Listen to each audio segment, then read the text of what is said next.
Hey everybody, hope you're doing well today. So in this video, I'm really excited to present to you Sonokinetic's Noir. And this library is based off of the jazzy feel and the noir setting that you get in the old classic films. And so a lot of this stuff is, very dark and mysterious, but you also get some light stuff and just a whole breadth of phrases. So yeah, this library is a phrase library and it's the first one that I actually own, but it's really different for me and I really like that. I have a couple other libraries here like Swing and Swing More, but this one has a different purpose entirely. So let me just play a little bit of it and then we'll actually talk about a little bit of the features. They have some really good overview videos and in-depth videos about their sections and their solos patches. So I would definitely recommend you watch those, but I wanted to talk more about the sound and, the actual applications for it. So when you load in the sections patch, this is what you get. This is the interface, and you can see it's very cool. I really like this player standing there. It gets me in the mood to make some jazz music with the harmonic mute there. Really cool. So yes, you can see we have all these different blocks, and each one has a different note onto it, and that corresponds to this orange field right here in the middle.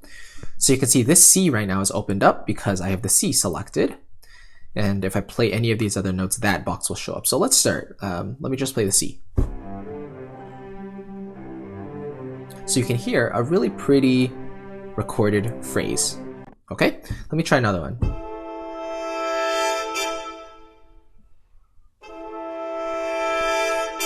Okay, let's try E.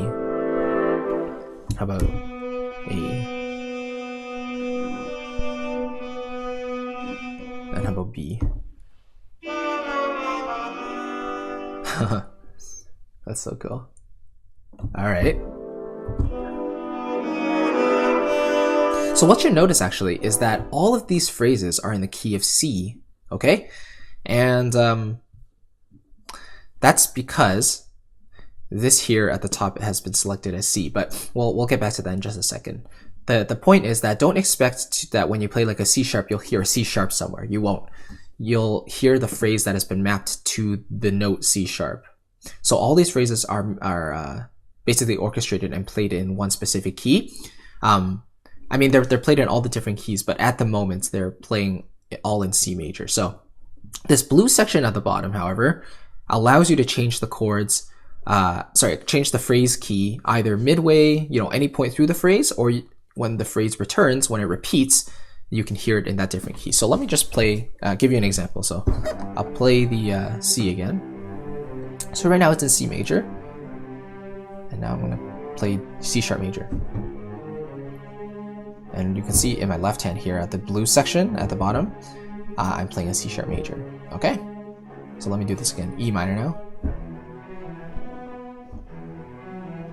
And then have a G flat major.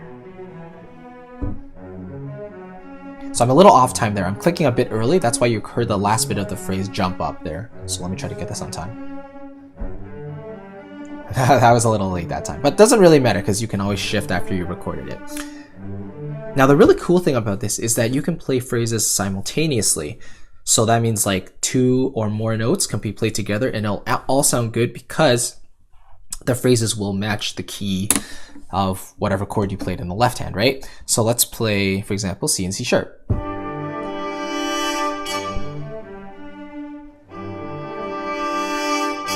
This is just total inspiration right here, this tool, this library. So let's do like 3 keys at the same time.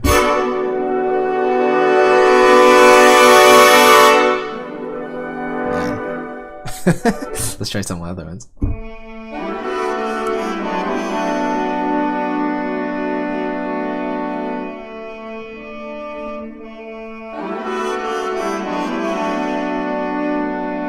So it's really cool, right? And if I wanted to change keys midway,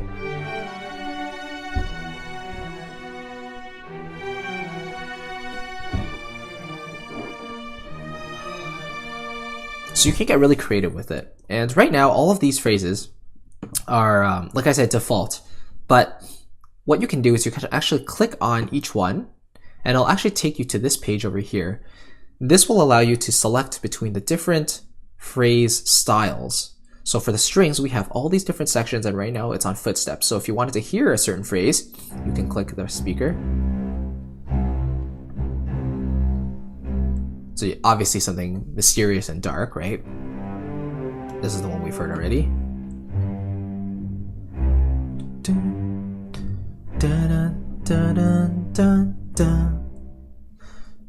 Or something, you know, okay, whatever. And investigations.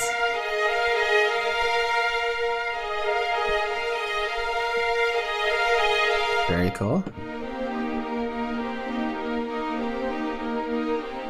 Yeah, I'm just imagining like waterfalls there, like, or like a, you know, a sunlit prairie or something. Woodwinds have really good ones as well. Yeah. Okay. So anyway, I'm starting to get distracted. So let's say I selected this one here. So now when I play the C, it's mapped to the C. Okay. And like I said, you can play phrases simultaneously. So what this thing does right over here is that it essentially allows you to change everything to be mapped to that key. So, okay, let me explain that one more time.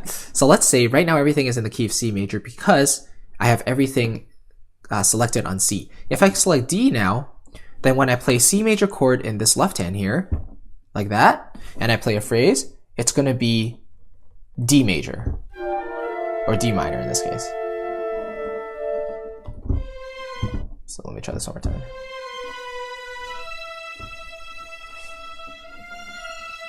So right now it's on selected on D, right? So okay, let's try it on E actually.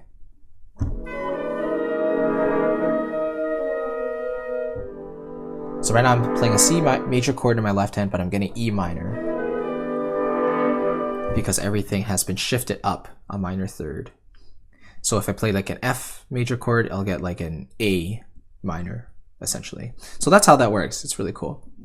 Now aside from that, let's talk about the mic positions really quickly, and I think they sound really, really good. So from Decca is the default. Let's try from like close to far, for example. Let's hear a phrase. That's nice and close.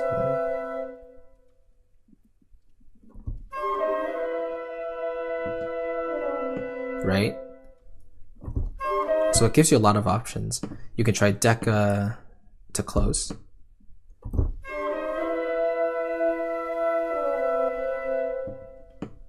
Right?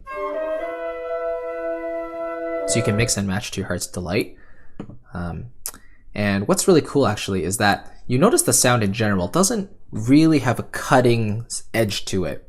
And I think that's on purpose. I think the library is intended to kind of fit in the mix really nicely. And if you have this, you know, jazzy track that's going on, these phrases are supposed to add texture and a little bit of realism and detail into your compositions. It's not supposed to be something that like, oh, you know, that string right there is extremely cutting and I can hear it so clearly. No, it's supposed to, you know, add a bit of atmosphere and life into your compositions. And I think it does it really well. So I think the biggest standout feature of this patch is that you can play multiple phrases at once, and it can give you basically a fully complete orchestration right away. You know? It's just really awesome. And then here they basically tell you, you know, everything that they're doing, which is really neat. Now, you see these little things up at the top. There's standout features right here. This is basically purging and non-purging. So when you see this circle there, that means it's been purged. So you have to click it again in order to load the sample. This here basically activates mod wheel. So if I play it, goes to control the dynamic of the phrase. And then what you can do, for example, is if you have two different phrases, you can disable the mod wheel for one and keep it on for the other. So that means that this will be affected in volume, but this phrase won't. So.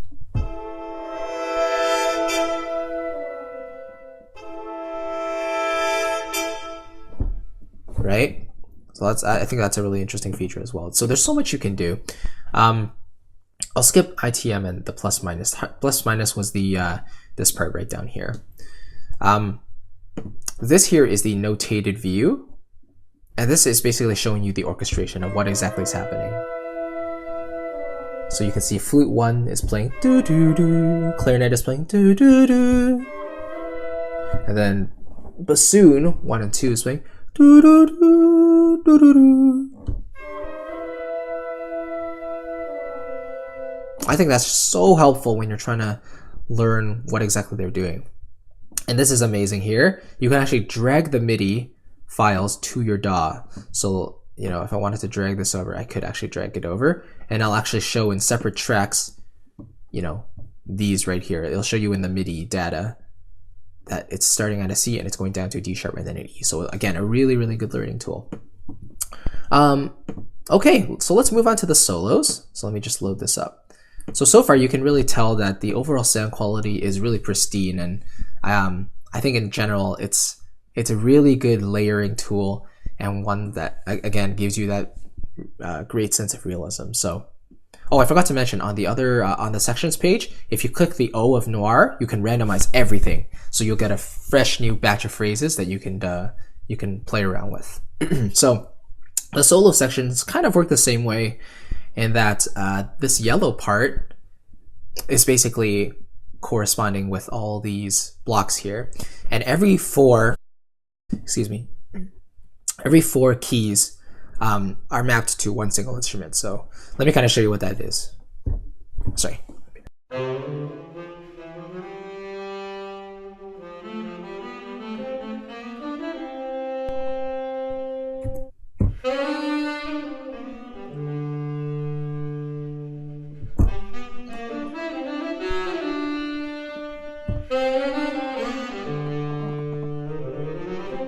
Okay, cool. So now I'm going to play the E, and it's going to start playing the clarinet phrases.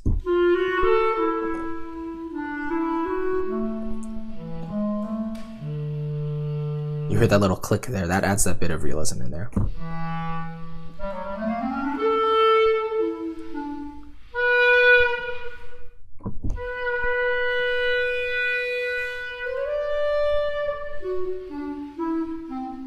Nice. And then of course you can play them simultaneously.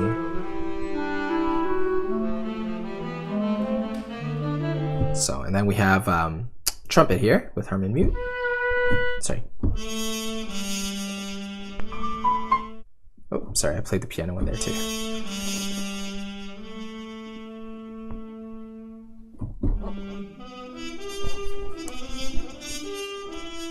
And then next we have the Flugelhorn. Essentially it sounds like a trumpet, but a little fatter. And then we have piano. And I find the piano is really good to end off your phrases. And then more piano up here. And this is the mid piano, basically. So phrases around the mid range of the piano. The first one was more high. Alright. And then here you can see for their O's, they have different randomization functions again. So we have this O essentially just changes the phrase, but it keeps the same instrument. So the pianos will stay and all these other ones will stay as well. Now for this O, the instruments will change just like that, and the phrases as well. And then for here, everything is randomized. So yeah, let's just have one more listen. Let's play a few notes together actually.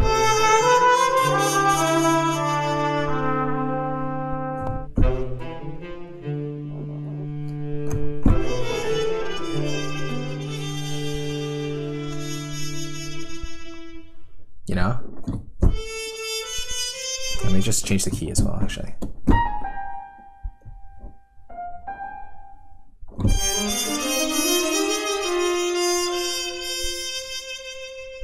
So I really appreciate the fact that all the phrases are recorded in all these different keys of the scale. And, you know, nothing beats the realism of actually recorded in phrases. Of course, you lose a bit of flexibility, but it's worth it for this library that, you know, if you're making these jazz things, these jazz tracks, it makes sense to have these live performances because, you know, it's impossible to fake everything. You know, it's worth it to have these performances in there to give it that breath of life and realism.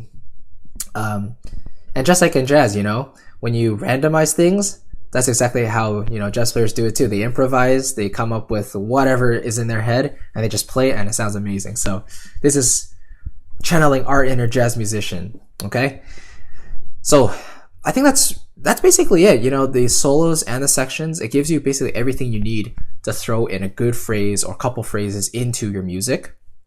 I mean, you could build an entire composition just based on these phrases, and it's really inspiring, especially when you're starting with sections, for you to play a couple phrases and then change keys in the middle of it. So, you know, if you feel like you're modulating somewhere, and then later you can throw in a solo in there, throw in a piano lick at the end just to end it all off, you know, something for background. But this library is totally built for inspiration, you know.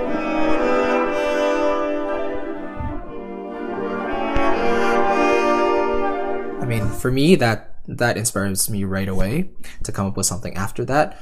And I'm glad I have these swing and swing more libraries that I can, you know, enhance the productions with, which I really want to start doing in the near future. But anyways, that is Noir. So again, it's the only phrase library that I have, but I'm really glad it's this one because it's so versatile, and my appreciation for jazz has only grown because of this library. You know, when you hear the orchestrations that happen behind the scenes, and then you can actually have the opportunity to look at what's happening. I mean, that's the ultimate learning tool right there. You can hear it, you can see it. I mean, perfect, right? So that's Noir, guys. I'm really happy about this library, and as you can tell, it's one of those that you can't throw in too much, but there's so many possibilities that you can do, and so use it sparingly. But I would definitely give this a thought if you're looking for a library to add and enhance your productions with that extra bit of realism, and you know, adding in those real performances, which that's what music is really all about. You know, we want everything to sound as real as possible. So yeah, it just makes sense to me. But yeah, have a look at this library. It's awesome. And Sonokinetic is been doing a great job. They just released a new library called Largo, so definitely give that a look as well. And so I appreciate you for watching. Thank you so much. If you have any questions, leave them down in the comments below, and I will get back to you as soon as possible. So thank you so much, guys. I'll see you in the next video. And until then, take care. Bye.